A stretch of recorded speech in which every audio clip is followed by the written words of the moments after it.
Sawadee-kap. Hello and welcome to Daily Wisdom, Walking the Path with the Buddha. Today is our group learning program, and we're studying Chapter 13 in Volume 1 in this book titled Developing a Life Practice, The Path That Leads to Enlightenment. Chapter 13 is all about identifying your cravings through practicing analysis of the mind, where you look inward and become introspective to be able to identify your individual cravings and then almost surgically go in and actually remove them. So I'm going to teach you guys this technique where you can almost surgically eliminate these cravings, desires, attachments. Because up to now, I've been teaching you all the core central teachings, the foundational teachings, and you've learned about how to eliminate craving, desire, attachment with breathing, mindfulness, meditation, and generosity, which generally trains the mind to eliminate cravings, desires, attachments. But now that if you've been doing that for the last 3.5 months or maybe even longer, you can actually learn this technique where you can go in and almost surgically remove certain attachments. So as always, I'm going to start our class with some meditation. And then afterwards, I will go into sharing the teachings with you about Chapter 13, guiding you in understanding what this is all about so that you can then implement it into your day-to-day life. And then you'll be able to experience the benefits of having removed these cravings, desires, attachments out of the mind. So welcome to all of you, whether you're joining for the first time or you're joining regularly, whether you're joining on Facebook, YouTube, or Zoom, or maybe you're even listening to this on the replay through YouTube or our podcast. Welcome to everybody. If you'd like to join for meditation, you can take a position either seated, lying, or standing. These tend to work out really well for online learning. I'll start with the chanting to ease us into the meditation. Then I'll come in with some guidance. Then there'll be a period of time where it'll just be quiet and we're meditating together. Then I'll come back in with some more chanting to bring us out of the meditation. And that's where I'll start our class for today in terms of teaching you Chapter 13. So if you'd like to make yourself comfortable, I'll go ahead and start with the chanting, and you're welcome to join along in the chanting as well. Arahang Samma Sambuddho Bhagava Bhutang Bhagavanhang Abhivateyami Savakhato Bhagavata Dhammo Dhammang Namasami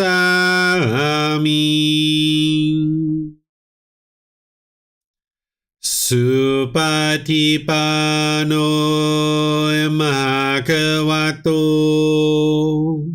Sāvaka Saṅkho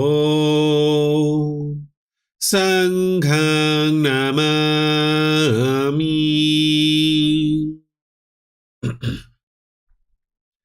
Namo Tassa Bhagavato Arahato Samma Sambuddhassa Namo Tassa Bhagavato Arahato Samma Sambuddhassa Namo Tassa Bhagavato Arahato Samma Sambuddhassa Iti piso Bhagava Arahang Samma Sambuddho Vicacaranang Sambuddho Sakatoro Kawitu Anutero Purisa Dhamma Sati Satatawa Manusanang Bhutto Bhagavati.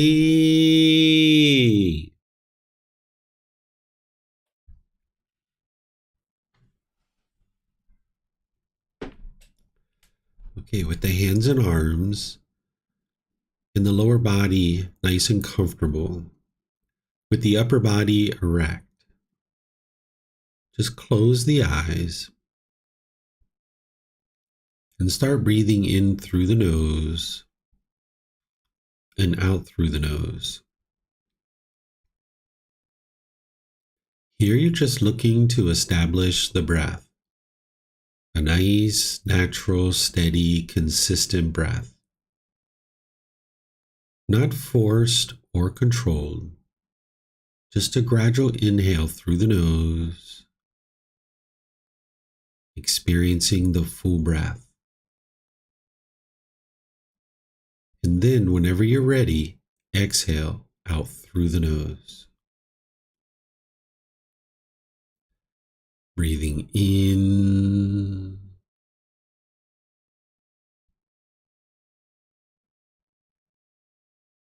and out.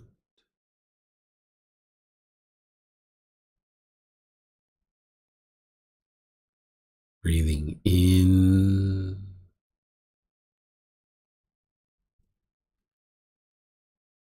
and out.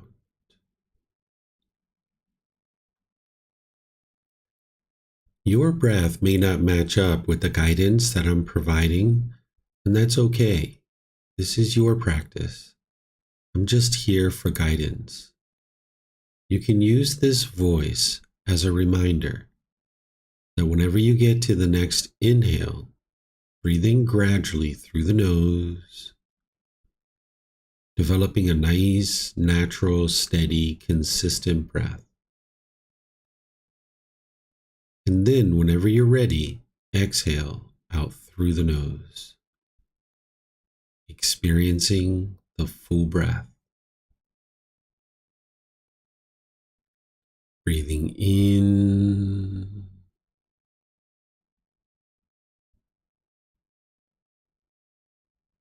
and out.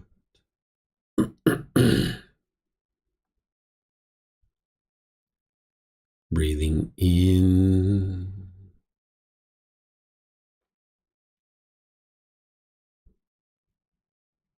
and out.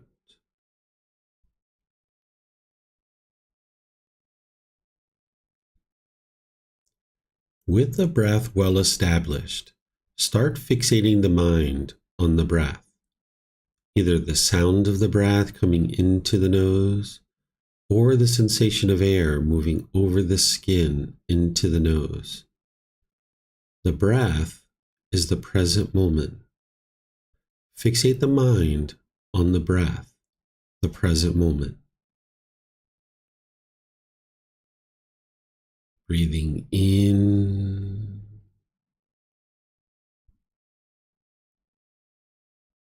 and out.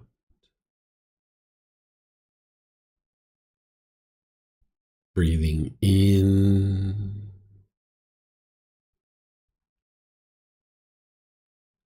and out.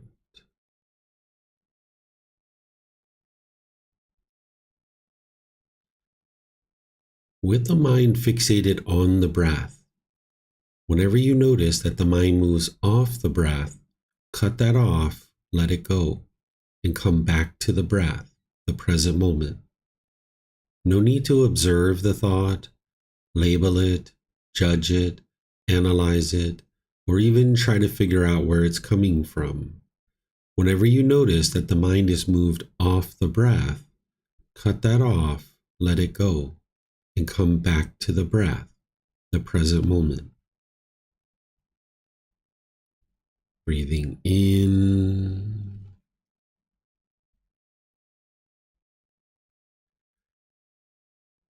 and out.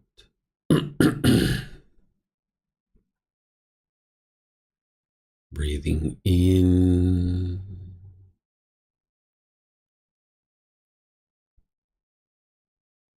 and out.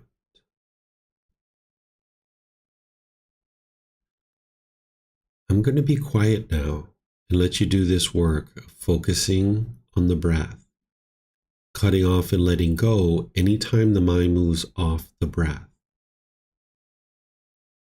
You have nowhere to go, There's nothing to do. No one needs you right now. This is your time to focus on the breath. Breathing in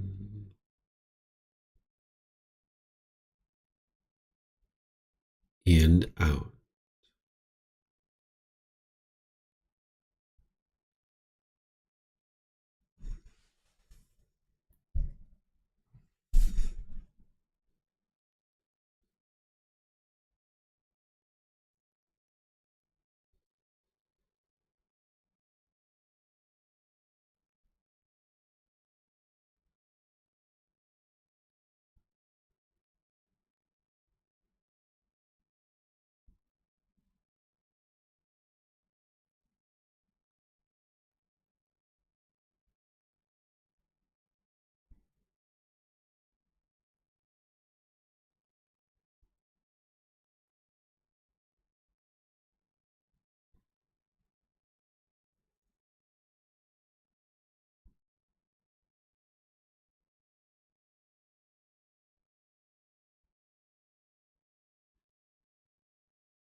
หังสัมมาสัมพุทโธมหควาโหตังมหควนังอภิวาเทมิสวากขาโตมหควตาธัมโมธัมมังนามัสสามิสุปฏิปันโนมหควโตสาวกสังโฆสังฆังนามามิ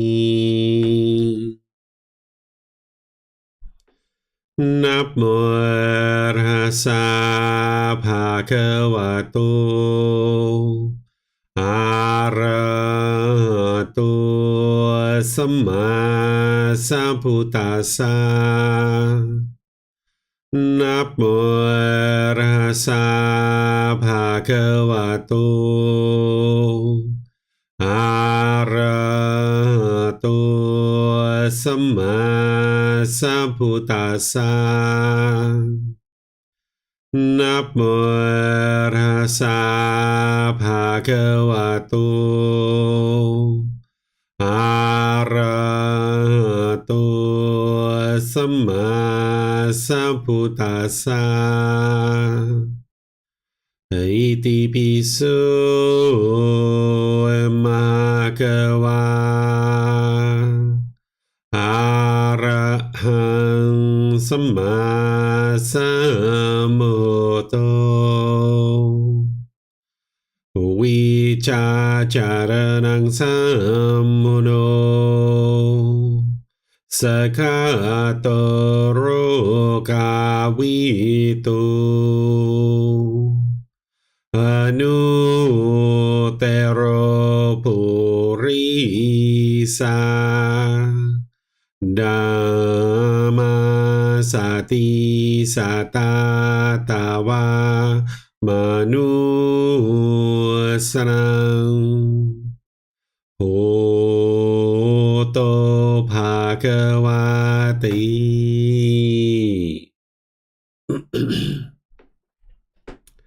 Okay, if you'd like to slowly make your way out of meditation.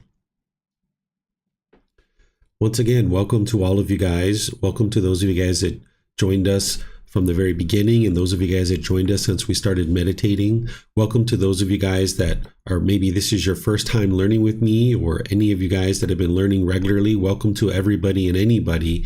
In this group learning program, each Sunday, I'm taking my time to walk you through this book, Developing a Life Practice, The Path That Leads to Enlightenment, and I'm going chapter by chapter. And today is chapter 13 in this book.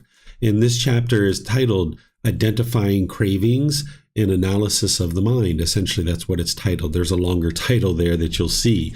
But what this chapter is teaching you about is helping you to understand how to go in and individually, almost surgically, eliminate individual cravings, desires, attachments in the mind.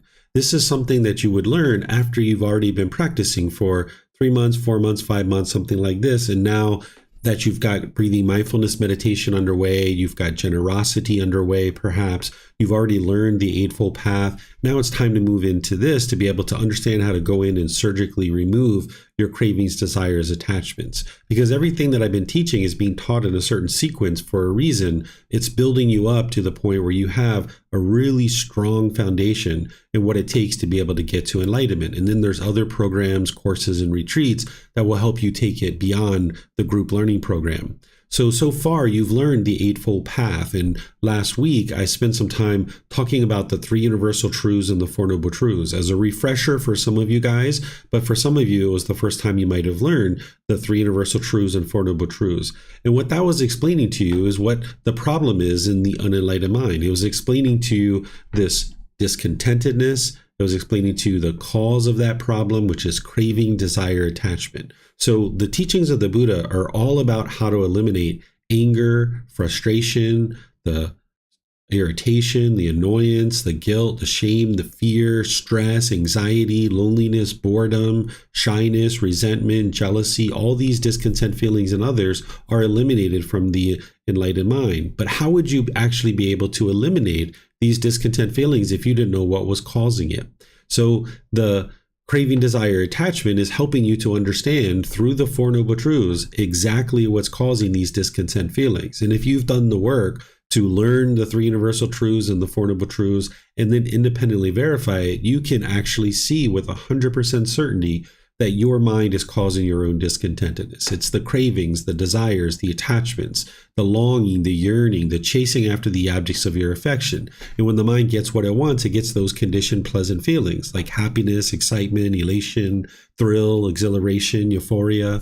But then when the mind doesn't get what it wants, it gets those painful feelings like anger, sadness, frustration, irritation, annoyance, guilt, shame, fear, stress, anxiety, all of these and others.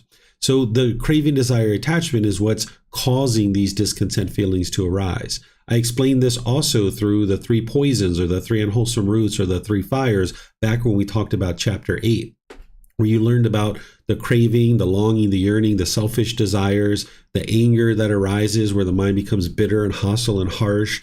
And when the mind doesn't understand the wisdom of what it takes and why the mind is experiencing these discontent feelings, that it has that ignorance or unknowing of true reality, it will tend to push people away. When you experience those painful feelings, you'll push people away thinking that that's solving the problem. Or you might push a situation away. This is called aversion. Or you might be bitter and harsh and hostile or aggressive towards others. And it's almost like an animal showing its teeth and growling and roaring and thinking that you're going to fear this other being into doing things your way.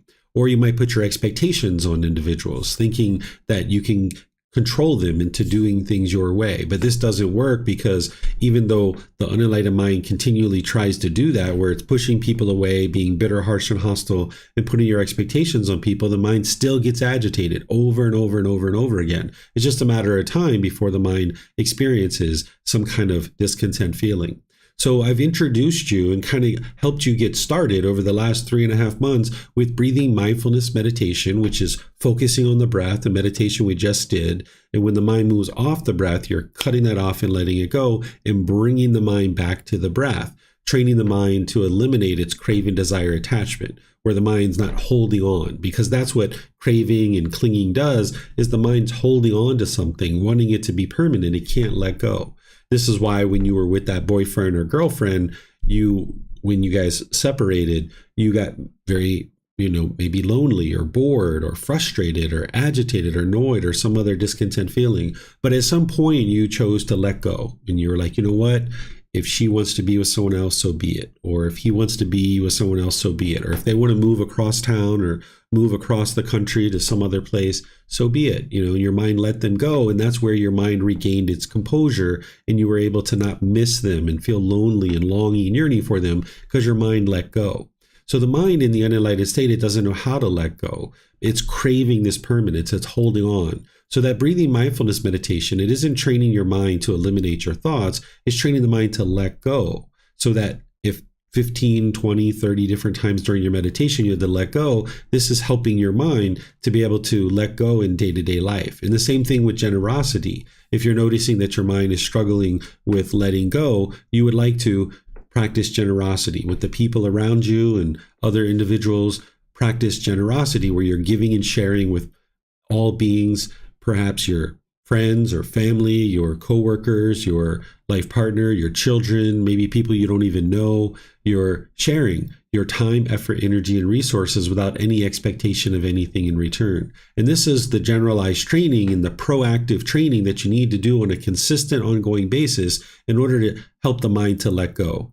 In meditation, frequency is more important than duration. So if it's a matter of one meditation for 30 minutes or two for 15, you would like to do the two for 15 and then gradually expand that to build up to 30 minutes or more. And the same thing with generosity. If it's a matter of donating 10 hours to an orphanage once a year, or maybe doing an hour a week, you would like to do it more frequently. Or if it's a matter of donating $500 once a year to some charitable organization, that's not as beneficial as if you donated $1 a week or $1 a day or $5 a day or something like that, that's going to be much more beneficial because the mind's having to let go more frequently.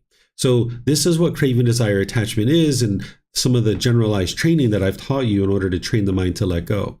Craving, desire, attachment is also the fuel that causes rebirth. I know we haven't talked about rebirth much in this particular program, but we will when we get to chapter 22.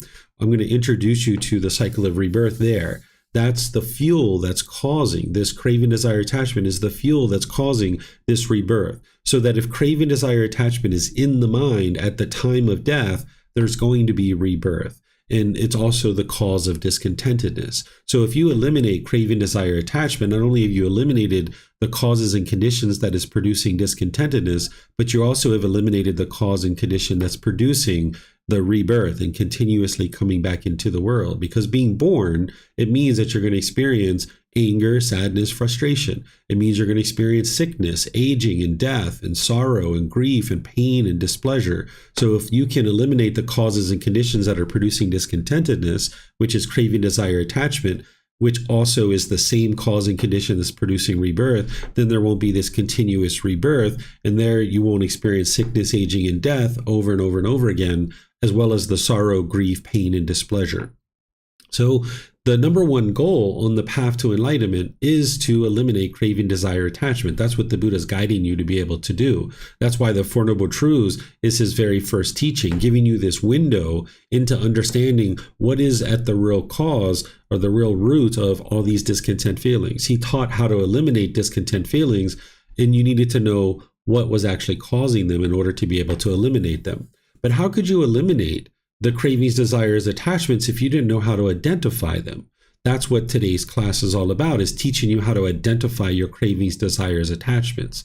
If it wasn't for the Eightfold Path, you wouldn't be able to identify your cravings, desires, attachments. That's why I needed to teach you that first.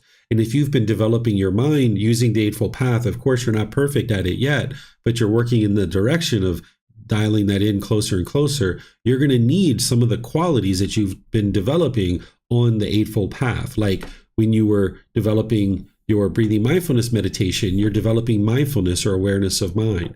So just like you've been developing meditation, and that was an important skill that I needed to help you to develop, there's also other tools and techniques that you need to develop in order to get to enlightenment. You wouldn't actually be able to just meditate your way to enlightenment. So that's why the Buddha didn't just teach meditation. And his teachings are in 45 large volumes that are very thick, because there's other things that you need besides just meditation. And identifying your cravings, desires, attachments is the second most important skill that you could develop next to meditation. That's why we teach meditation first, but then now we're going to come in and learn this, what I'm going to share with you here in a moment. So the breathing mindfulness meditation is training the mind to let go and eliminating craving, desire, attachment, but it's a more generalized training. It's a consistent, ongoing training that you're doing on a proactive basis. 2 to 3 times a day for 30 minutes or more. You'd like to build up to that point so that you're generally training the mind to let go, let go, let go. And this is going to ultimately help you to identify your cravings, desires, attachments, because you'll have mindfulness or awareness of mind. And with that awareness of mind, you'll be able to be introspective and look inward to be able to understand what are the cravings, desires, attachments in the mind. And then you'll be able to apply right effort. If you remember what right effort is that's where you're eliminating certain unwholesome qualities from the mind and you're arising certain wholesome qualities. But you needed right mindfulness to be able to practice that. This is part of the mental discipline section of the Eightfold Path. There's right effort, right mindfulness, and right concentration. And these are all working together in concert with each other. And so are all the other factors on the Eightfold Path working together. But here in the mental discipline section, you're practicing right concentration, which is the breathing mindfulness meditation and practicing singleness of mind to be able to just do one thing at a time. You're practicing mindfulness or awareness of mind, which is those 4 foundations of mindfulness. And then you're applying right effort to cut off and let go anytime you see an unwholesome quality in the mind. In meditation, you're cutting off anything and everything that arises, because it's like exercising the mind. It's like taking the mind to the gym. But then in daily life, you're only cutting off the unwholesome qualities. And one of the things that you're going to start to be able to develop is you're going to notice this early warning system of the bodily sensations that are arising before the mind gets angry, before the mind experiences anger or frustration or even loneliness or boredom or shyness or even the pleasant feelings of happiness, excitement, elation. There's some bodily sensation that is like an early warning system, and it's alerting you that, hey, the mind is about to experience a conditioned feeling, either pleasant, painful, or neither painful nor pleasant. And when you see that occurring, you would like to cut that off and let that go. And you'll get better and better at that as you're practicing breathing, mindfulness, meditation, and generosity. But now you're going to need to use this as a way to now surgically go in and actually remove these cravings, desires, attachments. And here's the way that you can think about it before I actually teach you how to do it. The way that you can think about it is that if you had a car and you were driving down the road and a red light on the dashboard of the car came on and it said service engine soon, you would probably pull over. And if you have some skills, you'd probably pop open the hood and start looking under the hood and trying to figure out what's wrong with this particular car because you're not interested in breaking down on some dark country road somewhere. But if you didn't have the skills, you would take your car to an auto mechanic and have them sort it out and look at it and perhaps fix it for you. So it's the same thing that this red light on the dashboard of the car is alerting you to a problem that's under the hood of the car.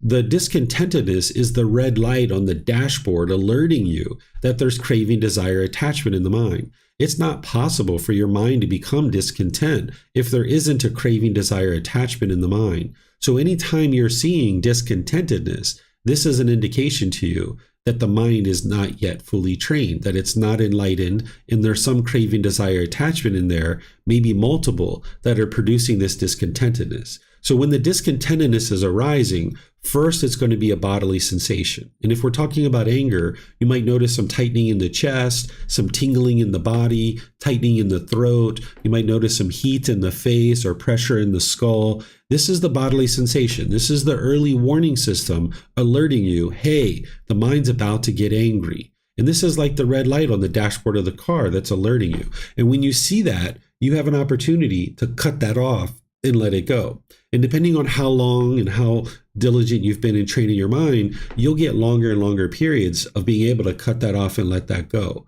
If you're not yet seeing the bodily sensations associated with your cravings, desires, attachments, this early warning system, it just means that you need to accumulate more benefits of your breathing mindfulness meditation to be able to be aware of these bodily sensations. But you'd like to clue into that sooner and sooner because that's the red light on the dashboard of your car.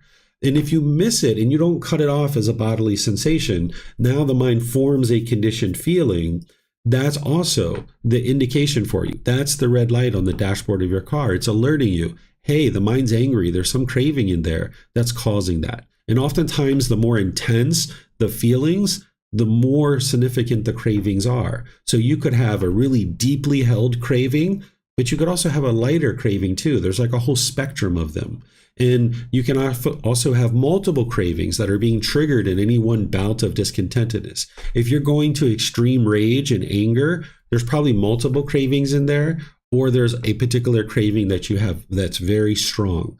But if it's just kind of like a little bit of a irritation, a little bit of annoyance, it's just a smaller thing.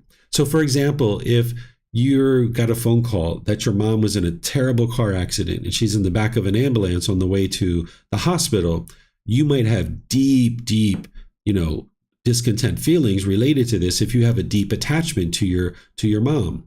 But if you just wanted to eat a Snickers bar or a bag of M&Ms and you walked into 7-Eleven and they didn't have them there, you might be like, man, they don't have my M&Ms. But you can let that go pretty quickly. But with mom, maybe this discontentedness is going to stick around for many weeks as she's recovering from this illness because the mind is still attached. But there's ways to eliminate these attachments. There's ways to surgically go in and eliminate it, whether it's the Snickers bar at 7-Eleven or whether it's the attachment to mom where she's in the hospital. Because as long as you allow these cravings, desires, attachments to reside in the mind, you're going to continue to experience discontentedness. It's going to be like you're in a cycle over and over and over again. You're going to notice that you lack concentration and clarity of mind and memory. Your mind's not performing optimally. You won't have that focus and clarity. And it's going to affect your relationships too. When you have discontentedness, you're going to be angry and irritable and grumpy for a consistent period of time. And this is going to affect your ability to function in the world harmoniously with other beings. So anytime you see discontentedness arising, whether it's as a bodily sensation or you don't notice it until it's a feeling, you would like to cut it off and let it go. This is the process that you would like to take.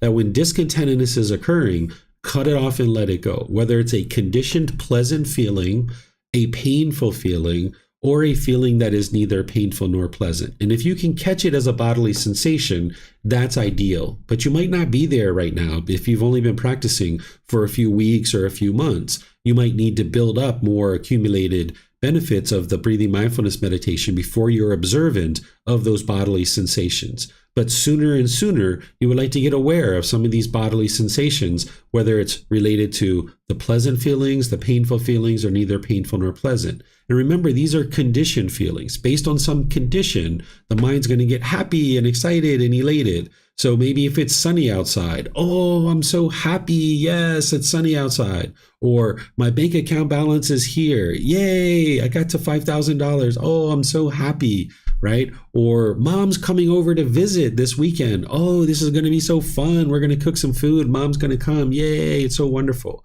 right? But if you allow the mind to experience those conditioned pleasant feelings based on some condition, those conditions aren't permanent. So that when you look outside and it's no longer sunny and it's raining, now the mind moves to the painful feelings. Or when you notice your bank account balance went from 5,000 to 3,000, now you'll be frustrated or agitated or annoyed. Or if mom called you up on Tuesday and said she's going to come visit you, but then on Friday, she's like, hey guys, I had a change of plans. I can't come see you on Friday. I'm not going to be able to make it.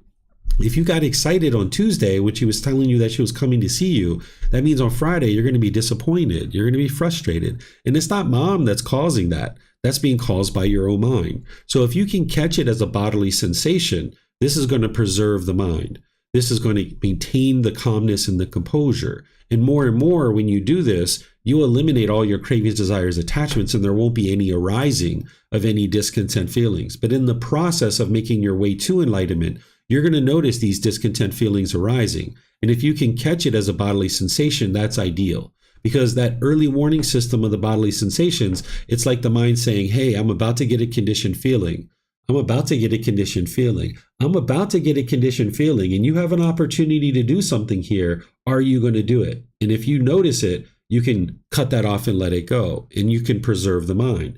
You're not suppressing the feeling. You're cutting it off before it ever becomes a feeling as a bodily sensation. So with like something like shyness, we might say, I have butterflies in my stomach. But that's just queasiness that the stomach's feeling as a result of the cravings in the mind. So it's the bodily sensations that we're talking about there. But we kind of say, I have butterflies in my stomach, right? Or you might feel the heat in your face or the pressure in your skull. As you feel that and you notice that's occurring, that's the bodily sensation. If you can, cut it off and let it go. And in some cases, you're going to need to redirect the mind and take the mind in a different direction. You might need to go for a walk or a bike ride. Or if you're sitting there watching the news and there's something on the news and you're noticing frustration getting ready to arise as a bodily sensation, don't just sit there and dwell in that. Cut off the news, get up and go get a drink, go drink a water or fruit juice or something like this, right? Go off for a walk, go to the park, go for a bike ride, go take your kids for a walk or whatever it is, redirect the mind. And that might be what you need to cut it off and let it go. Ultimately, you'll be able to internally cut this off as your mind becomes more trained. But initially like this, you might need to redirect the mind by going outside or going for a walk or heading to the kitchen to get a glass of water or a glass of fruit juice or something like this, and that'll help you to cut it off and let it go. If it becomes a feeling, if the mind actually experiences a conditioned feeling, which it will on your way to enlightenment, you're going to experience frustration and agitation and annoyance for quite a while until your mind gets more trained. If you do get that conditioned feeling, try to cut it off and let it go there. That's what step one is. Cut it off and let it go. If you catch it as a bodily sensation, ideal. But if it becomes a feeling, try to cut it off there. Because if you don't, it's going to affect the condition of your mind. This is why you've been agitated in some situations for a few hours or a few days, or you've been grumpy and irritable for a week or two. This is because you didn't know to cut it off at the bodily sensation. You didn't know to cut it off as a feeling, and now it's affecting the general condition of the mind over a long-term period, like a few days or maybe a week or so. So at any point that you notice that the mind is discontent, cut it off and let it go. And the sooner you can do this as a bodily sensation, the better. Then, after your mind's gained its composure, and it might be a few minutes, it might be a few hours, it might be a few days, then you'd like to move to step 2, which is reflect on what cravings, desires, attachments led to that specific discontent feeling arising. Whether you cut it off as a bodily sensation or feeling, it doesn't matter, but there was some indication, which was the red light on the dashboard of your car, there was some discontentedness arising, and you were able to cut it off and let it go at some point, but now you need to look inward. You need to be introspective, and you need to objectively look at the mind and figure out what are the cravings, desires, attachments that are causing this. And there can be countless ones. I'm going to give you some examples here in a moment to be able to help you see how to do this and put this into practice. Then after you reflect and you discovered what is the actual craving, desire, attachment, or multiple ones, then you move to step 3, which is develop a plan to eliminate the specific cravings, desires, attachments that cause the discontent feelings to arise, while maintaining all along throughout your days and throughout your weeks a consistent practice of breathing, mindfulness, meditation, and generosity. So you're always being proactive with your breathing, mindfulness, meditation, and generosity, but now you're going to develop a specific plan to go in and almost surgically remove the cravings, desires, attachments. And this is going to work in about 80 or 90% of the situations. There's some cravings, desires, attachments that you can't really do this with, but it's okay because you'll still be able to eliminate them through all the other things that you're learning. And then after you've done that particular plan, then you repeat this process with each individual discontentedness. So you kind of learn this methodology and then you apply it to each individual situation. So let me give you some examples to help you. And then we're going to do a little group activity that I'll invite you guys to be able to share certain situations, and you'll be able to develop this skill, and I'll help you to be able to do that if you like. So at one time I had left my house and I left my mobile phone at home, and I was driving in the car and I reached for my pocket where I usually keep my phone, and I realized I didn't have my phone with me. And right away, fear came up into the mind, and I was able to cut that off and let it go. And I happened to be at a red light when this occurred. And when I was at the red light, I was like, man, what is that? Why did I get all that fear? And it was like, oh, my mind wants the phone. There's a craving there, because I let that go pretty quickly. So I was able to move right to step 2 in this situation at the light. And right away, my mind was like, let me turn around and U-turn and go get the phone. Because I was only like 5 minutes from my house. I could have easily went and got the phone. And that's what the unenlightened mind wanted to do at that particular moment, is it wanted to turn around and go get the phone. But with the wisdom of this path, I realized that that would be the most unwise thing that I could do, because the mind was craving permanence, and turning around and getting the phone was just giving the mind what it wanted. And that didn't actually solve the problem, because the next time I left without the phone, the fear would arise again. So what I needed to do is I needed to put the mind in the situation that it didn't want to be in. And I needed to train it that you're not going to have this phone with you permanently. So in that particular day, I was planning to be outside for about an hour and a half. I just had a couple of errands I needed to do. But instead, I decided to continue on with my day. I didn't go back and get the phone. In fact, I extended my day. Rather than just be out for an hour and a half, I extended it. I went and took myself to the movies. I went to dinner or lunch or whatever it was. I spent 5 or 6 hours outside, even though I was only supposed to be out for about an hour and a half. I extended the amount of time that I was outside. And then when I went home, I didn't just come in the house and rush to my phone and look to see what messages and emails and all that stuff that I had. I just came home and I, did whatever I was going to do. Took off my shoes, maybe watched a little TV, maybe I got a drink or a little bit of food or what have you. I didn't rush to the phone right away, because that's what the mind might have wanted to do. But instead, I restrained the mind. And I sat there, and 30 minutes, an hour went by, however long it was. And then I went and picked up the phone and was like, oh, okay. And I checked the phone. But knowing this situation had occurred, I didn't just let that attachment go in just that one situation. So now 2 or 3 days later, knowing that I had this attachment in my mind, this craving, this desire, this longing, yearning, this craving for permanence, I decided 2 or 3 days later to intentionally leave the phone at home. So now I went outside, intentionally leaving the phone at home. And I didn't have the fear anymore, but there was this little bit of agitation. I was just like, oh gosh, like I just wish I had that phone with me. So I went outside and I noticed the discontentedness was less. There wasn't the fear, but there was still this agitation, this underlying uncomfortableness in going outside without the phone. So then, I did the same thing. When I came home, I didn't go to the phone right away. I just kind of did some other things. And then I waited another 2 or 3 days and I did it again. And this time, after maybe doing this 3 or 4 or 5 times, I realized that, hey, it looks like the mind has let go of this attachment, because each time I was leaving the house without the phone, not even the fear was there, not even that slight little uncomfortableness was there. And I suspected that I had fully eliminated the attachment to the phone.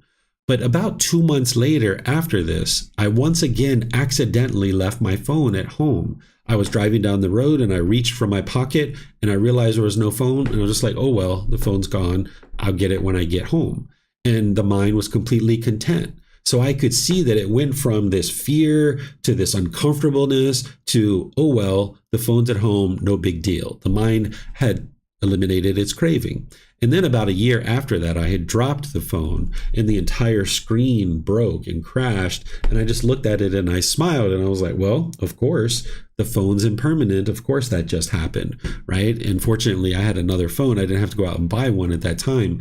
So you can see that your mind's becoming more and more peaceful in any one of these situations. And you can do this particular thing that I'm describing here, is put the mind in the situation that it doesn't want to be in, which is my mind didn't want to leave the house without the phone, but I needed to implement this plan to specifically introduce some impermanence so that the mind could gradually get away from this over multiple sessions. And I always had the breathing mindfulness meditation and generosity ongoing, but then I needed to surgically go in and remove this specific craving. The same thing happened when I was getting rid of coffee. I realized that the caffeine in the coffee was making the mind overactive, so I needed to get rid of this. So I started going these periods of time where I didn't have coffee, and I would go 2 or 3 or 4 or 5 days without coffee. And then I would realize that the mind was craving it and longing and yearning, and there'd be all this pressure in the mind. And gosh, I just wanted to get that coffee so badly. And sometimes I would just do it. I would just be like, you know what? Let me give the mind a little bit about what it wants. There's all this pressure built up in the mind. Let me just have a cup of coffee. And that's one of the reasons why I moved to Thailand, actually, because they have iced coffee everywhere. And I really enjoyed iced coffee at that time. So every street corner pretty much has iced coffee here, right? So it's very easy to get iced coffee. So I would go maybe 3, 4, 5 days without a coffee, and then I would have one.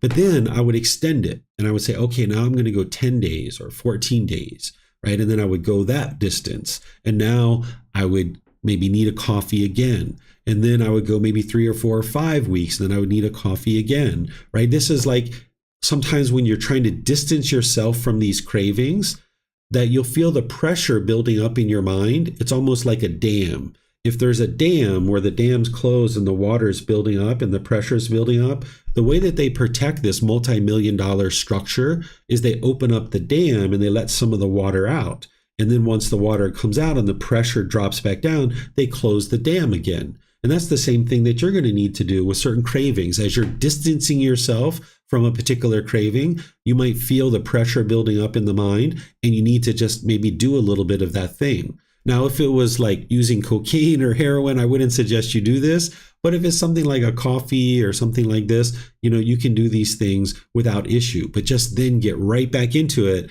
Put this plan together where you extend the amount of time that you're distancing the mind from a particular craving, desire, attachment. Because the mind craves permanence and it wants things to be permanent, when you start implementing change in your life, the mind's going to revolt. It doesn't like this. So one of the ways to say the mind is craving permanence is to say that it does not like impermanence. The unenlightened mind doesn't like change. So if you can do these little incremental changes, the mind tends to acclimate to that better. So if that time when I left the house without the phone, if I would have tried to make that like 10 days without the phone, the mind wouldn't have liked that, right? It would have had all this pressure. So by leaving the house without the phone and extending the amount of time that I was gone, but then 2 or 3 days, I took the phone out with me. But then I intentionally left at home. So I made these little incremental changes. The same thing with the coffee. It's just making these little incremental changes, because just like a candle, when it's going out, it kind of flickers and flickers and flickers, and you might think it goes out, and then boom, it comes back on again. This is the way some of the cravings are, is you'll think that they're gone. They can even go dormant for as long as 6 months or so. And then boom, they flare back up on you. I saw a couple of cravings that did that, where I thought it was completely gone. It went away and didn't have any kind of urges or longing or yearning for that particular thing. And I thought it was gone. And it had been 6 months since that craving had arisen. But then boom, it rose back up. And sometimes it rose back up really strong, right? So you're going to need to be attentive to the mind, using your mindfulness or awareness of mind to be aware of any of these longing, yearning, and these cravings. And at the same time, understand that you're going to need to gradually ease the mind away from this. So the idea of going cold turkey and cutting over to something that it is that you're trying to do, either eliminating a certain attachment or bringing something wholesome into your life, like say you're interested in moving to a plant-based food supply, the idea of drawing a line in the sand and cutting over a cold turkey, this isn't typically going to work, because the mind needs this gradual training, this gradual practice, and this gradual progress. You need to incrementally move the mind in the direction of something wholesome and incrementally move it away from something unwholesome. So you're going to need to find new suppliers for food. You're going to need to find new restaurants, new recipes, and things like this. So you're going to need to gradually move towards something like a plant-based food supply, if that's what you're choosing to do. Or if you're choosing to move away from caffeine or something like this, you're going to probably find that you need to gradually do that. And the mind is going to be more comfortable with that. Where if you went cold turkey, the mind's going to revolt on you and it's not going to like it. But this is the process that you would like to follow. That anytime the mind is discontent, when you notice the bodily sensation or the conditioned feeling or the condition of the mind, so either the bodily sensation, the feeling, or the condition of the mind has arisen, and you're noticing that discontentedness, you'd like to cut it off and let it go. It should almost be automatic by the time your mind's more fully trained, is that you just cut it off and let it go. Cut it off and let it go. You don't even have to think about it. Just right away, you just respond right away. As soon as something is arising in the mind, you'll notice the bodily sensations, you'll notice the conditioned feeling, catch it sooner and sooner, and just cut it off and let it go. And whether it's a few minutes or a few hours or a few days, go to step 2, where you reflect and you look inward and try to figure out, what are the cravings, desires, attachments? And just like that car, if you can pull over and you can pop the hood and you've got some skills and you can figure it out, wonderful. But if you need to visit the auto mechanic, visit the auto mechanic. The auto mechanic in this scenario is your teacher. You might need to take your mind into the shop. You might need to come to your teacher and say, hey, teacher, I had this situation the other day and man, I got really discontent. Here's the cravings that I think that I had, but I'm not really sure. Can you help me sort this out and help me walk through this? Or you might say, hey, look, I had all this discontentedness about a week ago, and I don't even know what my cravings, desires, attachments are. Can you help me? And that's where I help you. And after doing that 2 or 3 or 4 times, you'll eventually build a skill to be able to do this on your own. I had a student one time that was studying with me for almost a year up to that point, and they contacted me and they said, hey, I went to work the other day and my house looked a certain way. And when I came home, I got really frustrated. And I don't even know why I got frustrated. But when I walked in, my wife had this craft project all over the place. And I don't even know how my mind caused this discontentedness. Can you help me figure it out? Well, it was very clear to me that their mind was craving permanence. They wanted the house to look a certain way. They left the house thinking and having the expectation and the wanting that the house is going to look exactly that way when they come back from work. And when they came back from work, their house didn't look that way. There was certain impermanence that they experienced. And that was the craving, that they wanted their house to look permanently a certain way. And their house can't look that way permanently because of the universal truth of impermanence. So their wife had this craft project all over the house. But that was impermanent too. She's going to eventually put it away. Or this student might even help them to put it away, right? So as long as the mind's craving permanence, it's going to experience this discontentedness, but you're going to need to look inward to be able to uncover what is the craving, what is the desire. And in some cases, there might be multiple cravings, desires, attachments. And that's where you'll notice more intense feelings. The lighter cravings or the less cravings, they'll be softer, more muted feelings that are starting to arise in the mind. So there's this spectrum. but you need to look inwards and reflect and figure out what those cravings, desires, attachments are. Then you're going to need to put together a plan to specifically go in and eliminate your cravings, desires, attachments, all the while keeping your breathing, mindfulness, meditation, and generosity ongoing. And where you have challenges putting together that plan, you might even talk to me about that. You're like, hey, teacher, here's the discontentedness that I experienced. Here's the situation. Here's the cravings. But I don't understand how to put together a plan to figure out how to actually surgically remove this from the mind. Can you help me with that? So this is where you might need to repeat this process over and over and over again while seeking guidance with a teacher. So what I'm going to do here is I'm going to turn over to any and all questions that you guys have about what it is that I've been sharing. And at the same time, invite you to participate in this group activity if you would like to do this, because you're going to need to develop this skill, develop this ability to look inward and figure this out, understanding what your cravings, desires, attachments are, and then put together a specific plan. So if you'd like to start doing some of that work now, you can, because you might have been discontent this morning or yesterday or last week, and you didn't have this particular wisdom that I'm sharing with you now. But now that you have a little bit of this that you've learned in the class, you might start looking inward and trying to figure out what were the cravings, desires, attachments. And if you need help to figure that out, you can ask a question by putting it into Facebook, YouTube, or Zoom, or you can raise your hand in Zoom and let me know any aspect of this situation. You can say, hey, here's the situation, and I don't even know what the cravings, desires, attachments are. Can you help me? So I'll help you understand what the cravings, desires, attachments are and how to put together a plan to surgically remove it.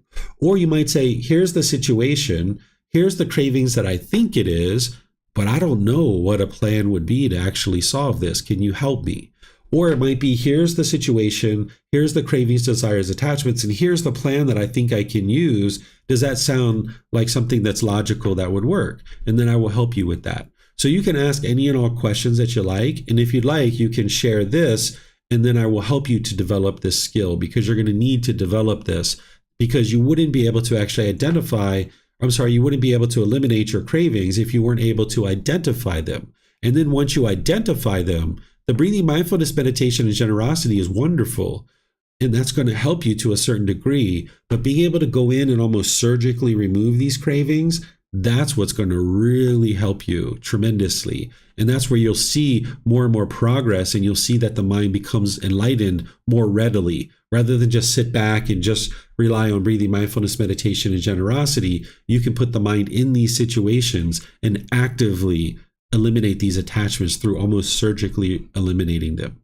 So if you guys have questions, you can put that into Facebook, YouTube, or Zoom, or you can raise your hand in Zoom and ask any and all questions that you like.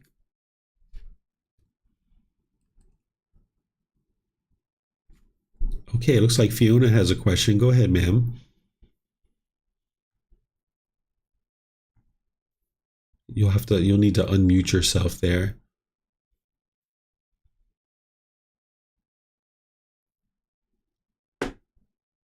We still don't have you yet. You just need to unmute. It should be on the Zoom panel. There should be like some icons that say unmute or mute.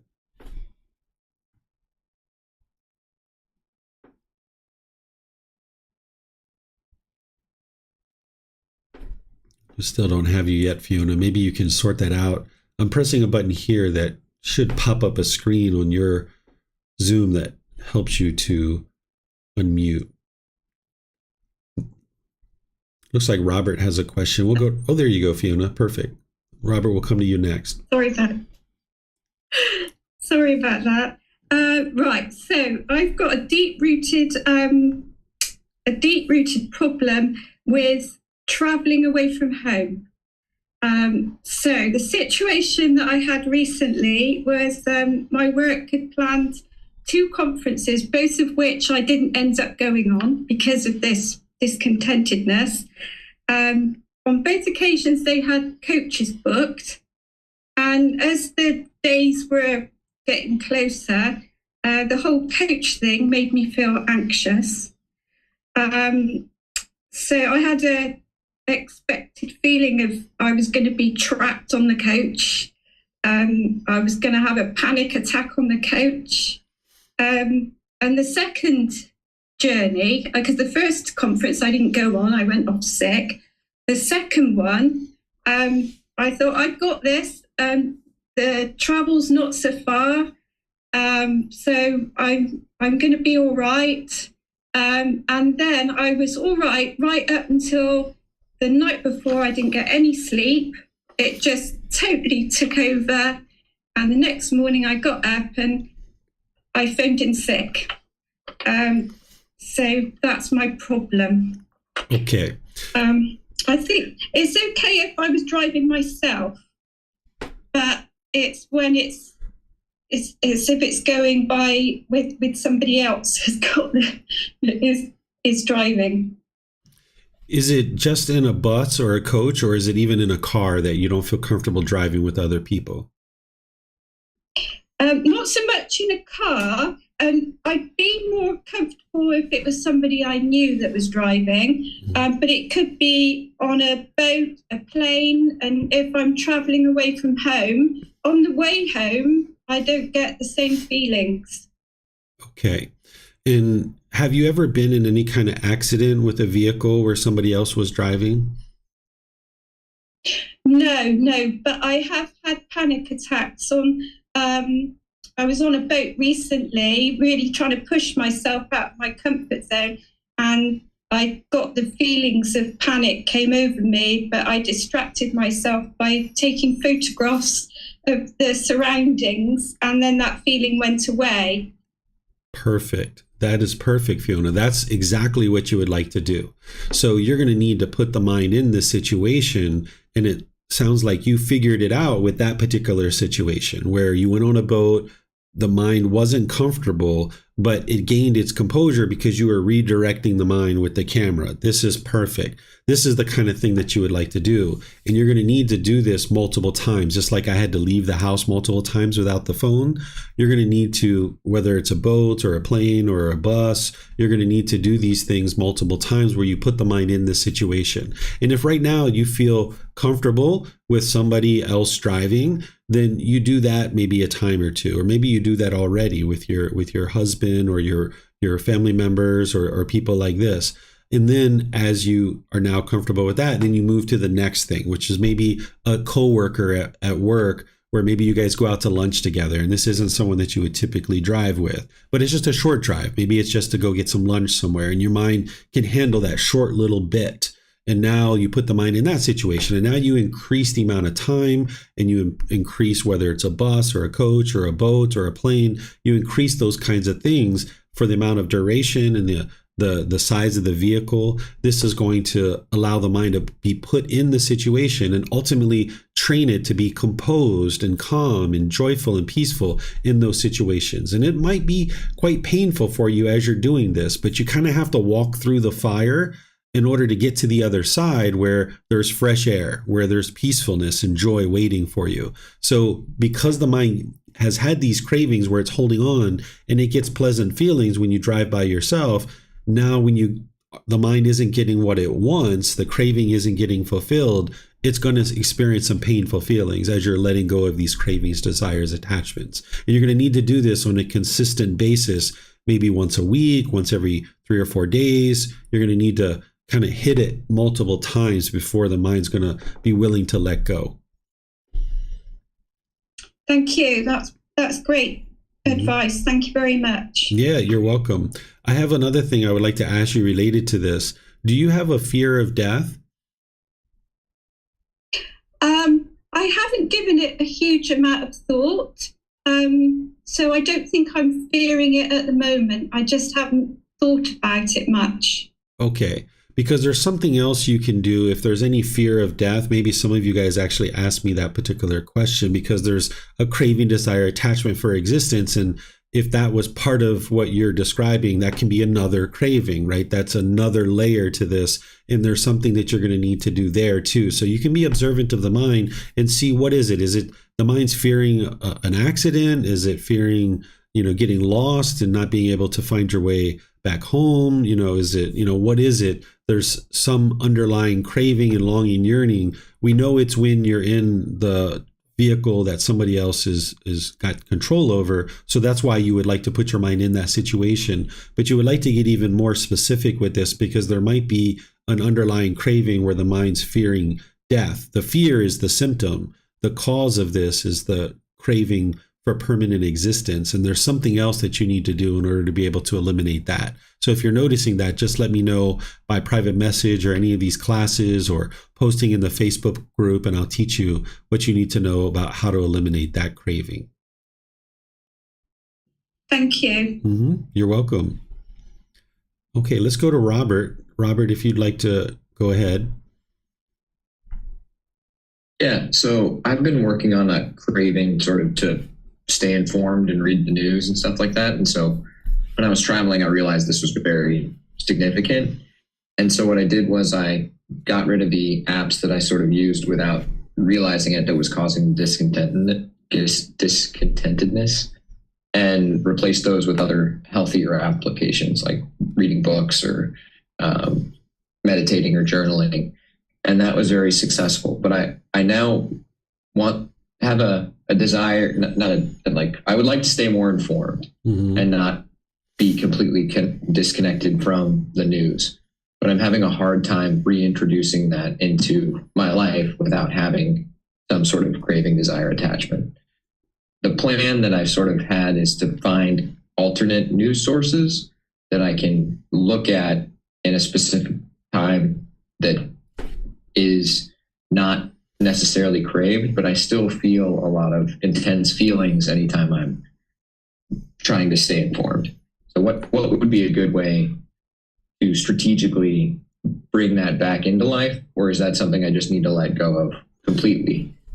Sure. So you were moving in a helpful direction here when you deleted your apps, because that's a good thing. Because in order to eliminate a craving, the Buddha talks about this, and I can confirm that this is true, that what you need to do is you need to distance your mind from the object. That's the first part of eliminating a craving, is distancing your mind from the object. And then with that breathing, mindfulness, meditation, and generosity, and what I'm teaching you now is to surgically go in and remove it. And certain cravings, desires, attachments that were once in the mind, once the mind is let go, you can reintroduce that particular object, because the craving, desire, attachment isn't the object, as you know, it's within your mind. It's the longing, yearning for the object. So in a situation where it's a news thing, that's not harmful. Whereas if it was like a craving for cocaine or heroin or, pornography or something like this, you're going to need to eliminate it 100% and never go back to it. But something like this, you can ultimately bring it back into your life, but you need to be able to understand how to do that. So the first thing is that you definitely need to distance your mind from it. And it sounds like it's still pretty strong of a craving. So I would encourage you to say that now isn't the time to reintroduce it. You're going to need to go a longer period of time where the mind is away from things. And you probably realize this, that even though you don't watch the news, you know what's going on because people tell you, right? Like in your friends and family and coworkers, people will tell you what's going on. So you'll find out. You won't be completely oblivious to what's going on in the world. So you can distance yourself, because I did this for 1 year. One time I went away from the news for 1 year and I still knew what was going on in the world to a certain degree, right? So distance yourself from it. And there's going to need to be an elongated period. I don't know how long it's been that you had your phone apps deleted, but it sounds like you need to go a longer period, because you're mentioning that it's, kind of rising up pretty intensely. But then once you feel like it is time to reintroduce it, then you do this very slowly. So what you do is you look at the news for 2 or 3 or 4 or 5 minutes or whatever it is. Then you put it down, and then you don't look at it for another day or 2 or 3. Right. And then after 2 or 3 days, then you look at it again for 3 or 4 or 5 minutes, and then you put it down, and then you go away from it for 2 or 3 or 4 days. Because the problem in this situation, it isn't that you're picking up the news and you're looking at it. The problem is that maybe you can't put it back down, or it might be that you're obsessively thinking about, what's going on, what's my alerts. So you would like to train the mind to be able to put it down. That's what you're interested in doing. So that's how you reintroduce it. And if at any point you're noticing, like maybe you go from like 2 or 3 or 4 or 5 minutes to looking at the news, maybe you go to 10 or 15 or 20 minutes to looking at the news, at any point in there where you're noticing discontentedness arising, then you put it down, and now you go a week or 2 or 3 to not look at the news, that you realize like, whoa, the craving is still there. I need to distance the mind from it some more. But ultimately, once you get this craving gone, you'll be able to look at the news and you won't experience any discontentedness related to it. That makes sense. Yeah, I think I need to stay away longer before reintroducing it, and I appreciate the strategy. It's just not ready to be implemented quite yet. Yeah. Yeah. So distance yourself from it for an extended period. And then when you bring it back in, bring it in really slowly so that if you're noticing any discontentedness, you can now distance yourself again from it, because you're going to probably need several months of being away. And like I was away from the news for a whole year at one point, and that was one of the most peaceful years I ever experienced up to that point, being away from all that stuff. But that was needed in order to train the mind to let go. And then when you reintroduce it, you do that slowly so you can learn how to look at it and put it back down, and then look at it and put it back down, and not experience any discontent feelings associated with it. Thank you. Yeah, you're welcome. Okay, it looks like Julia has her hand up. Go ahead, ma'am. Thank you so much, Teacher David. So I wanted to go over two cravings. First one being certain types of music does make me feel irritated. I think it's perhaps just a craving for certain types of music versus, not certain types, just a craving for, I guess just certain types of music. And sometimes it's my loved ones who play this, and I can't necessarily walk away from it. And so what I've sort of done is just look outside or draw my attention to the outside surroundings or something else to kind of redirect my mind. And then it's over after like a few minutes. But I wanted to clarify, when you say surgically remove it, do you mean try to think of it and then let it go constantly during your meditation session? When I mean surgically remove it, it's meaning put the mind in a situation that's going to, specifically eliminate that specific craving. And you need to trigger these cravings in some cases in order to train the mind to eliminate it and let it go. So it's not like a pill that you can, take a pill and 30 minutes later you don't have a headache. But you can put the mind in these situations like the phone. Like what the mind wanted to do in that situation is turn around and get the phone. But I knew that wasn't going to solve the problem because the mind was just craving permanence for the phone. So I needed to put the mind in that situation so it could surgically let it go. So it could specifically be working on that specific craving. Whereas if I just kept getting the phone and I was obsessively trying to hold on to the phone and make sure I had it every single day before I left the house, that doesn't actually solve the problem. Or if I turned around and went to get it, that doesn't solve the problem. So to surgically eliminate it or specifically work to eliminate that craving, I needed to induce this by choosing to leave the phone at home. And that allowed the mind to realize, hey, I can go outside without this phone and this is perfectly comfortable.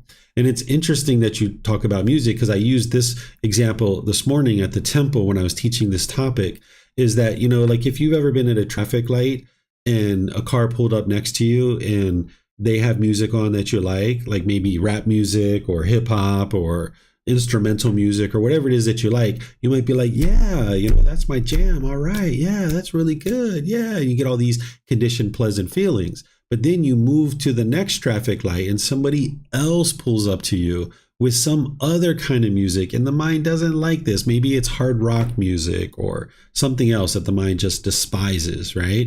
And now the mind in the unenlightened state with a lack of wisdom, it'll falsely attribute these painful feelings to the person who's playing that music, when in reality it's your own craving that's causing this. So what you would do in this situation is, if you're noticing that there's pleasant feelings with certain types of music, you would like to distance your mind from that particular object because it's trying to hold on to that and crave it permanently. But then you would like to put the mind in the situation of the type of music that it doesn't like. So if it doesn't like hard rock music, for example, I would encourage somebody to listen to that regularly. Every 2 or 3 days, play a little bit of hard rock music until the mind gets to the point where it's like, you know what? Yep, it's music just like everything else. And I don't need to experience frustration or agitation or annoyance just because of this particular sound that's coming into the ear. because these cravings, desires, attachments, where it's coming from is the fetter of central desire. There are certain things that you're going to see with the eyes that are either agreeable or disagreeable. And there's certain things that you hear with the ears that are either agreeable or disagreeable. Certain odors that you smell that are either agreeable or disagreeable. Or there's certain flavors on the tongue that are either agreeable or disagreeable. There's certain physical objects that come in contact with the body, either agreeable or disagreeable. And then there's certain things that go through the mind, certain thoughts. These are called the six sense bases. And they're either going to be agreeable or disagreeable. Because of craving, desire, attachment, the mind sees this contact through the six sense bases as either agreeable or disagreeable. When you get rid of craving, desire, attachment, it's not agreeable or disagreeable. It's just a sound, or it's just an odor, or it's just a flavor. But when there's craving in the mind, it's going to have something agreeable that it hears, and it's going to want to hold on to this and want it to be permanent, a certain type of music. But then when it hears something that's disagreeable, it's going to want to push it away with aversion, or it's going to become bitter and harsh and hostile, or you're going to put your expectations on someone and try to control them. So in these situations where, like with Robert, he was talking about, I think that he gets these certain pleasant feelings when he looks at the news and he feels informed, he gets these certain pleasant feelings. So in his situation, I'm teaching him to distance himself from that object and train the mind to let it go and then gradually reintroduce it. If there's a situation where you're hearing music and you're not getting pleasant feelings from this music, but you're getting painful feelings when you're having this contact. So in that situation, you would like to put the mind in that situation where you're actually hearing that particular music so that you can train the mind, like you don't need to have the painful feelings when you hear this hard rock music, for example. So does that help you, Julia? I think I need to help you get off mute. Thank you, Teacher David. Yeah, no, I appreciate that. That definitely does clarify it. And then the second one that I have is I find social interactions for like 1 to 2 hours very pleasant, but then if it's longer than that, it goes to like 4 to 5 hours. It gets very draining for me, and I get very annoyed. And if I am forced to do that for a while, then I get angry, and it kind of goes into this vicious cycle where I have aversion. So do I do the same thing as I sort of put myself in a situation where I slowly kind of expose myself, like try to extend the 2 hours to maybe 3 hours and then 4 hours, or what do you advise in that instance? I didn't hear the first part. What was the craving, desire, attachment, or the contact that you're having? Oh, it's social interactions. Oh, okay, social interactions. With certain groups of people. Yes, that's what you would like to do. So all the while that you have your breathing, mindfulness, meditation, and generosity, you're continuously doing that and accumulating the benefits of that. Every once in a while, you would like to put the mind in the situation that it doesn't want to be in, which is the social interaction. And if 2 to 3 hours is your limit, then that's where you're at. Yes, you would like to gradually increase that so that you get to the point where you're completely comfortable and completely content and joyful no matter what, whether you're alone or whether you're in this social interaction. Because by the time you get to enlightenment, there's nothing that's going to shake up the mind. So if it's 3 or 4 hours or 5 hours of social interaction and the mind's done and it's discontent at that point, that's your limit, but you would like to go beyond that. And even if it's 10 minutes or 20 minutes or 30 minutes beyond it, just move the envelope a little bit, move it forward a little bit, and then, go be alone for, 5 days or a week or 2 or however long you need, and then do it again. And now if it was 3.5, 4 hours that you did the previous time, now try to move it a little bit further and then move that a little bit further. But if you're getting to the point where you think your conduct is going to become unskillful, you would like to walk away from the situation, even if it's been 30 minutes or an hour. And even though you're trying to get to 4 or 5 hours, if you think you're going to be unskillful, that's going to produce unwholesome karma. Just walk away from the situation. No need to force the mind to be there for 5 hours if you're going to be unskillful, because that's going to make matters worse. And then just pick it up another time. Thank you, Teacher David. Yeah, you're welcome. You can Perfect. Thank you so much. You can just pick it up another time and just walk away from that situation. And that's one of the beauties about doing this particular thing that I'm talking about is you gain control. You gain the ability to put the mind in the situation, experience that contact for a period of time, and then walk away from the situation. And at any point that you find that that the mind is too uncomfortable and you're going to become unskillful, you can walk away from that situation. Whereas if the mind is experiencing this contact, like say, you're driving and you can't control the music of the person next to you, you can't control that. So in that situation, the mind can become highly discontent. But in the situation where you're doing it yourself at home, if listening to hard rock music for 15 minutes is all you can take before you just get raging, you can walk away from it. Where in the car, you can't do that when the person's next to you. Or if 30 minutes or 45 minutes or an hour is all you can take, you have the ability and the control to be able to walk away from that situation. Whereas if you aren't in that, if you're not inducing this yourself, you don't maintain that control that you do in the situations, in the plan, and the approach that I'm describing for you guys. Okay. So Julie, I'm not sure if you still have another question or something. I see your hands up. I don't. Sorry, Oh, okay. I forgot to unraise it. But thank you so much. That was very helpful. Yeah, no worries. All right. So it looks like Joe, you're next. Go ahead, sir. Hello. Hello. I was recently in a situation this week where I was I had to go look at a job. Somebody wanted me to do a re-roof for them, or, repair their roof. Somebody I had worked with before, but I guess, so I went to look at it and come after looking at it, I had given the impression that I would do the job, and I don't know, I never really wanted to. Like the whole time I was there, I was like, oh, this is going to be miserable. And, it's not something I typically do anyhow, but since I worked for the guy before, or not for him, he'd actually done a job for me, but we're acquaintances. And so I got home and I was like beating myself up for, I don't know, must have been 3 hours about why I don't want to do this job. And so I finally decided to call the guy and say, hey, I'm out, and I just felt terrible the whole time I was telling him. And I would realize that I would only be doing the job to please him, basically.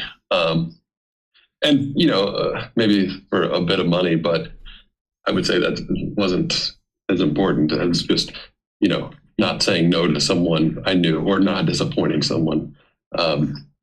That's, I guess, kind of been kind of the story of my life, basically. Mm-hmm.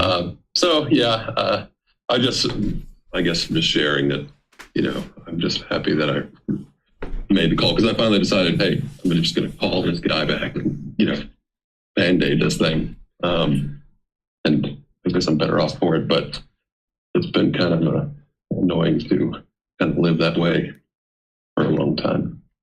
That's all.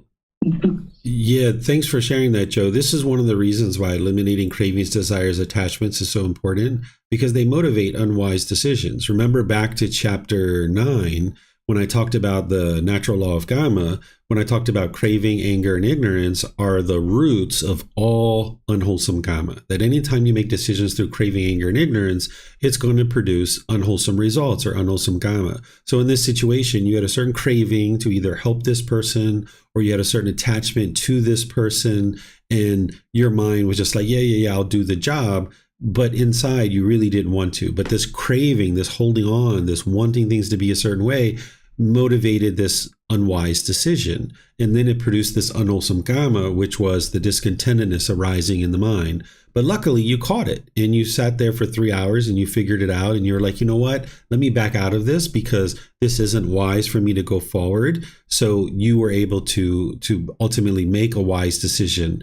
But what you would like to do is get better and better at this and see it sooner and sooner, which this experience is going to help you to be able to do that, where now you realize that, hey, if you show up to a job and it's not something that you prefer to do, then, just let them know, right? And one of the things that I see people here in Thailand do is they will refer the person to somebody else. It's like, hey, I'm not going to be able to do this job for you, but this person can, and you might be able to give them a call.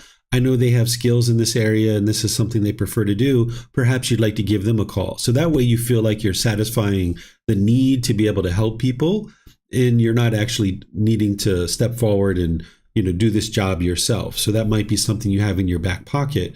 Or if you don't have a reference, you can say to the person, hey, I'm not able to do this job, but if you'd like, I can find somebody for you that can, right? And then maybe you find somebody to help this person if you have the ability to do that. You may or may not have the ability to do that. You've got a young family. It might just be like, hey, sorry, I can't do this job. I appreciate you thinking about me and considering me for the job, but I'm not going to be able to do it. And, if you have something in the future that comes up, I'd surely be interested in hearing about it. And thank you so much for even thinking about me, right? That might be a way for you to say, you're not able to do the job. So oftentimes the unenlightened mind doesn't like to hear the word no, right? If you say, no, I can't do this job, you might have thought like this person's going to get angry or mad or something like this. So you'll need to find these very skillful ways of how to say no without saying no. I actually teach this in this course that I'm about to start tomorrow. I'm teaching a course called Harmony in Relationships. And one of the classes in there is called The Art of the Friendly No, how to say no without saying no. So in this situation, you're going to need to get really good at saying no without saying no. So that's where you say, hey, Robert, I really appreciate you calling me in on this job.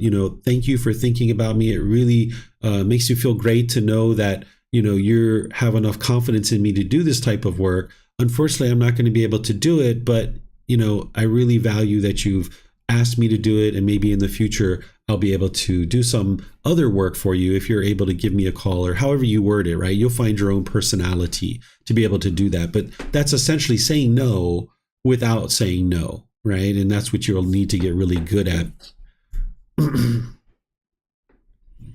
Okay. Well, it was just about disappointment, really, and just saying no. Yeah.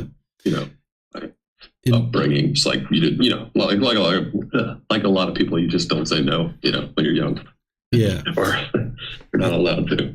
So, anyways, and I had one more question, just a quick one, about guilt, because I miss meditation sometimes, and I do feel guilty. And if you miss more than one, you're like, and I feel extra guilty. And is that just so to sort of repair that would be just right effort, just saying, making the effort, just getting it done. It's, the way to fix that guilt, I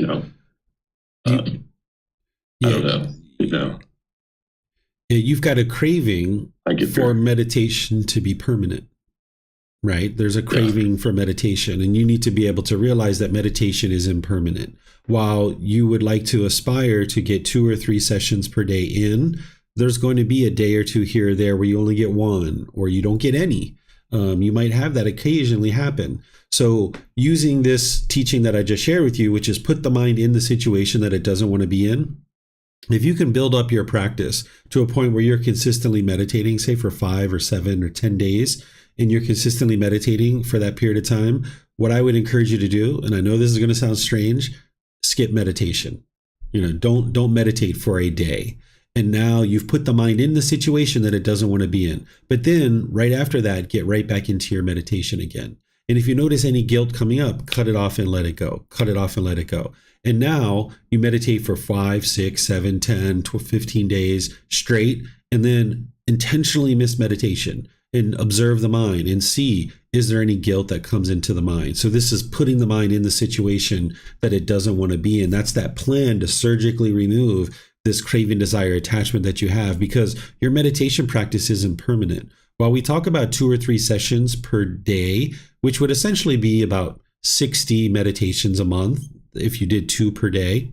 Well, if you did 60, wonderful. But you know what? If you do 52 or 53 in a month, hey, you're going to get to enlightenment. If you consistently can do 53, 55 meditations a month, you're going to get to enlightenment if you continue to do the work, right? You're going to ultimately progress towards this enlightened mental state. So your enlightenment isn't going to be determined on whether you miss meditation today or not. It's going to be determined on, can you consistently put together, multiple years of meditating on a consistent ongoing basis? So where you see that there's this attachment to meditation, skip it intentionally a few times here and there to train the mind to let go of this craving, desire, attachment. Okay. Thank you. I know you've said that 1,000 times, but I just needed a reminder, I guess. Yeah, no worries.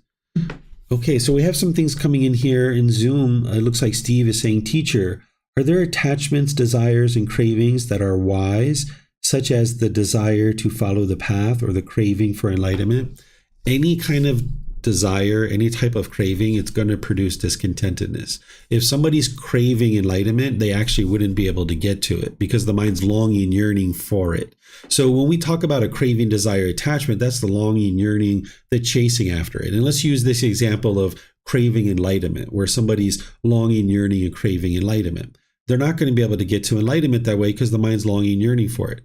But also, if you are on this other side where you are indifferent and you could care less whether you got angry or frustrated or agitated or annoyed, you're not going to get to enlightenment there either. So there's this middle way that the unenlightened mind tends to have difficulties to be able to see, because it usually sees this craving and it chases after things. Or it's over here with this dullness, this lethargic condition, this indifference.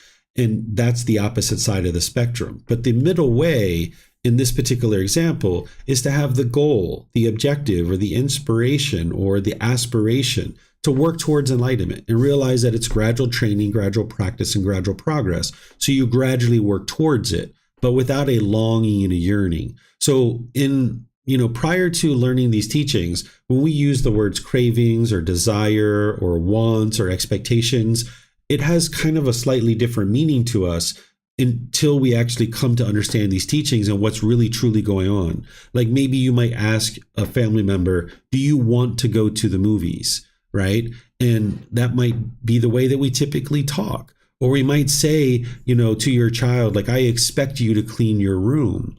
But the more you get in touch with what these words are really doing, which is this longing and yearning, you might notice that your word choices start to change. That instead of saying to my wife, do you want to go to the movies? I will say, would you like to go to the movies? Are you interested in going to the movies? Right? Because this want is this longing, yearning. So if you want to get to enlightenment, you actually won't get to enlightenment. Or if you desire or crave or long or yearn for enlightenment, you won't get to it. So there's no such thing as a wholesome or a wise craving. All cravings, desires, attachments are going to lead to discontentedness no matter what it is. So you'd like to come to this middle where you gradually pursue things as a goal, objective, or interest, which means if you accomplish that goal, that's fine. But if you don't accomplish it, that's fine too.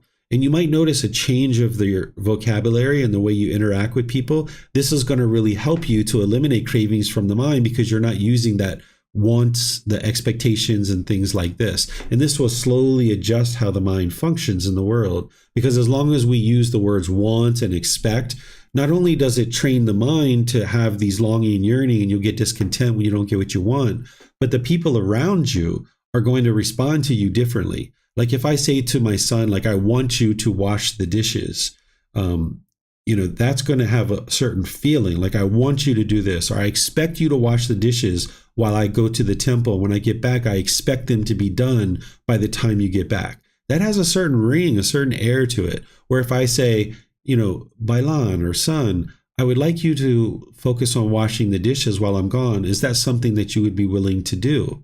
And he's like, yeah, I'll take care of it for you, Dad. All right, excellent. I appreciate that. Right? It has a different feeling. So you'll notice not only does your mind maintain its contentedness when you get rid of this wants and expectations, but you'll notice the people around you will interact with you in a different way. And you'll be more influential and more helpful, more successful by talking with these other words other than want or expect or desire or craving, and use words like interest or would you like to go to the movies? Are you interested in going to the movies? And they may say yes and they may say no, and you can maintain your contentedness either way. I said to a student not long ago, we were going on a field trip away from the temple, and he said, hey, can I ride my motorbike to the place where we're going? And I'm like, yeah, sure, you can ride your motorbike.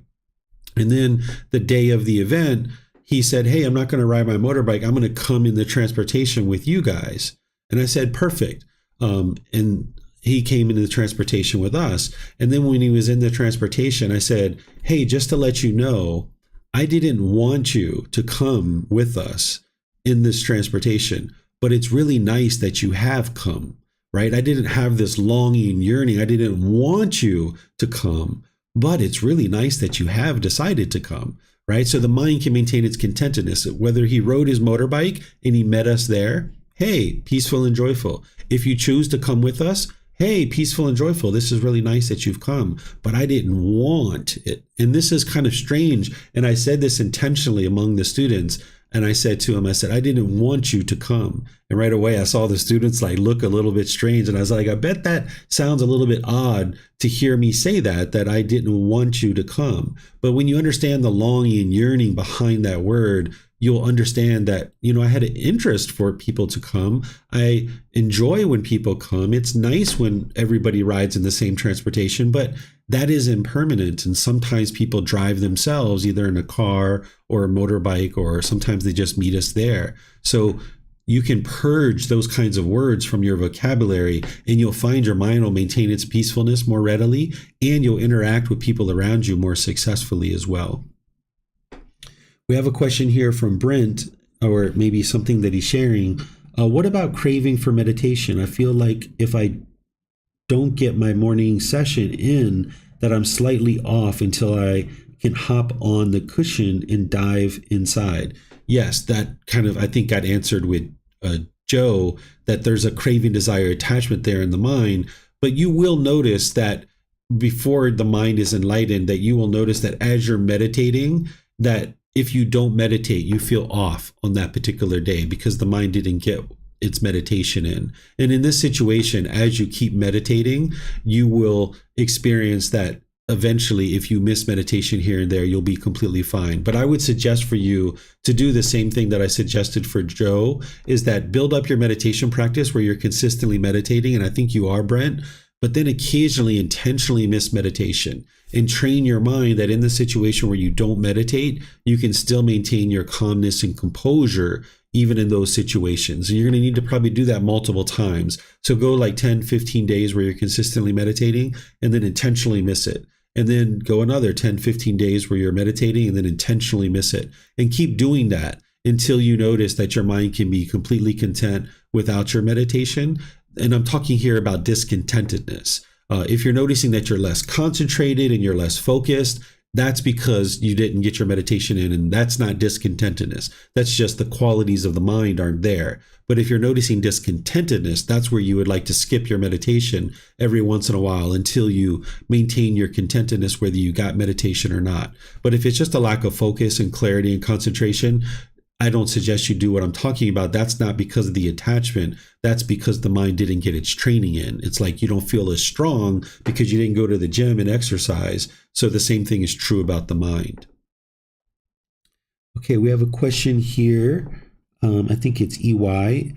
EY says, I, on other hand, am being sort of attached to meditation at night to shake off any negative emotions, say due to stress at work, or try to reduce the intensity of such negative feelings during the day. If I don't meditate, I think I will feel worse due to past experience, and it will worsen over time. Hence, I rather meditate to be more peaceful. I think there is some craving for meditation enlightenment, or is there anything I should do about it? So it's the same thing. If you have a craving for meditation, EY, you're going to need to skip it every once in a while and train the mind to go without it. But that's why I suggest that someone builds up their meditation practice where they're consistently meditating for 10 or 15 days. It's not going to hurt you to once a month or once every 2 weeks to miss a meditation. And that's actually going to help you if you have a craving for meditation, because in that situation where you miss meditation and you notice discontentedness is arising, you're going to have to cut that off and cut that off and cut that off. And I had this too. I noticed that I was attached to meditation, and the way that I solved it is I intentionally missed meditation a couple of times here and there. And then I was able to be content or joyful whether I had meditation or whether I didn't. So you'd like to build it up 10, 15 days or so, and then intentionally miss it, and then build it up again and intentionally miss it. And you're going to need to experience that in order to train the mind to cut it off and let it go, and cut it off and let it go. Same thing, like if you were, having anxiety around large crowds and you don't want to go around large crowds, the mind's going to try to push this away and think like, oh, I'm just never going to go around large crowds. But you're going to need to go around large crowds and put the mind in that situation to train it to be comfortable. So the situation that the mind doesn't like is when it doesn't have its meditation, it doesn't feel comfortable. And you're going to need to understand that the meditation is impermanent, and you're going to need to introduce this impermanence into your meditation practice occasionally here or there. And then once you realize that your attachment has been eliminated and that you can be just as content and joyful whether you get meditation or not, now you just know that it's a wise practice to consistently meditate, and you work to meditate every single day. But every once in a while, put in a day where you don't meditate, or one particular session. But then once you notice that the mind's let go and it can be content, that's where you go to consistently meditating every day. And that's where you'll be able to do that, because you'll have seen for yourself that the mind performs better when you meditate. But in order to get to enlightenment, if you have a craving for meditation, you won't actually get to enlightenment. Your mind will still be discontent whenever you miss meditation. So you're going to need to induce that to train the mind to be content and peaceful and joyful in a situation where it is meditating and where it's not meditating. And that's how you eliminate it. All right, Steve. Thank you, teacher David. Oh, you're welcome, EY. Pleased to help you. You're welcome, Steve. Pleased to help you. And same with you, Brent. I see your thank you there. You guys are very welcome. Pleased to help you guys. All right, let's see. I don't see any other questions coming in anywhere. Let me just check one more time. Yeah, I don't see anything anywhere.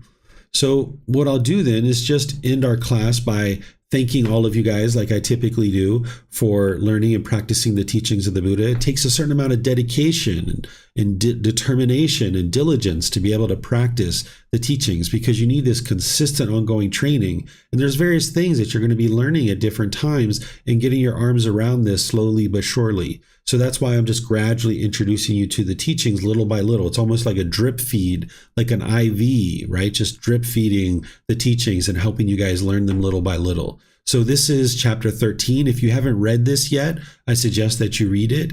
If you've already read it and you feel like you'd like to read it again, you can always do that.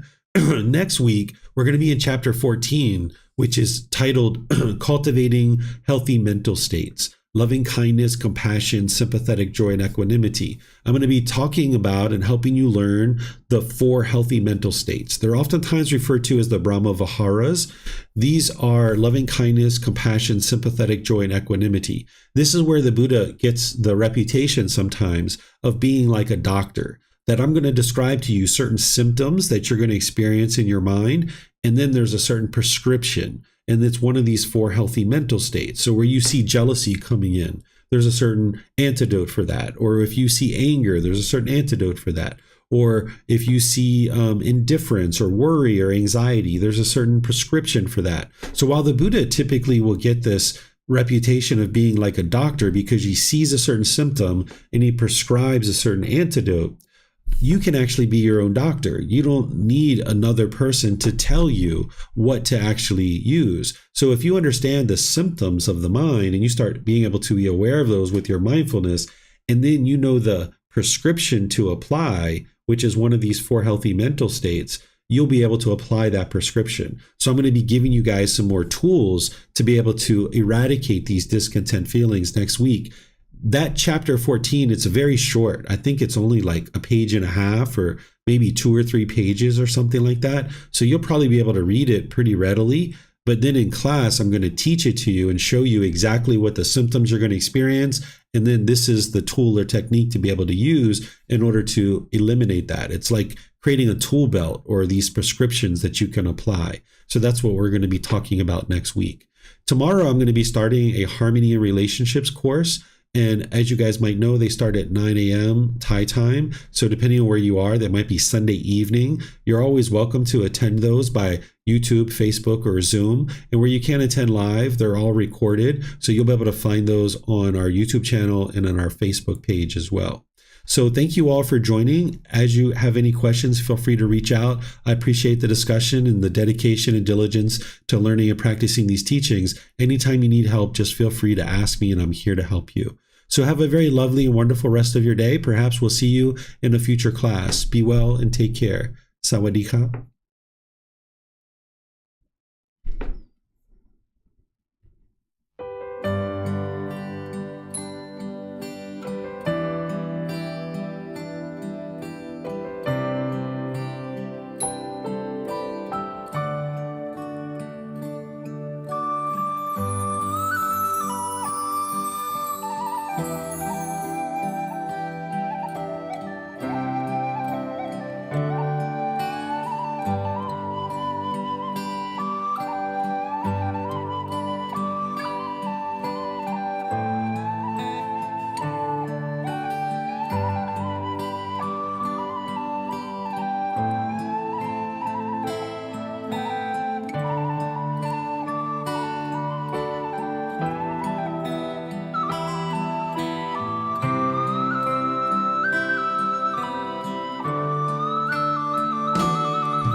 Thank you again for watching. Enjoy your meditation.